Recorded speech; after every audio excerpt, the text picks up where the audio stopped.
Çox sürücü bu suala səhv cavab verdi və ya ümumiyyətlə cavab verə bilmədi. Sürücülərə belə bir sual vermişdim ki, bu şəraitdə dönən sürücülərdən hansı qayda pozur? Düzgün cavab verən savadlı sürücüləri təbrik edirəm. Bəli, hər biri qayda pozur. Biz isə hər zaman kimi şəkili detallı incələyək. Şəkildə nə görürük? Yol ayrıcı görürük. Yol ayrıcı qarşısında baş yol nişanı və 4-1-5 nişanı, yəni məcburi hərəkət nişanıdır. Bizi düzünə və sola dönməyə məcbur edir.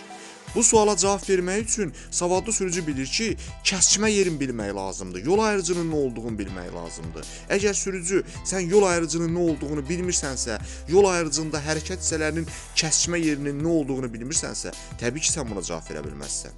Qırmızı avtomobilin sürücüsü kobud qayda pozur, birinci zolaqdan sola dönür. Bu qayda pozuntusudur. Sarı avtomobilin sürücüsü isə belə dönməklə, yəni kəsmə yerindən çıxarkən, diqqət edin, kəsmə yerindən çıxarkən qarşı zolağa çıxır, ona görə qayda pozur. Sarı avtomobilin sürücüsü belə yox, biraz böyük radiusla dönsəydi qayda pozmazdı. Sağ olun, sizinlə mən Rıza müəllim idi.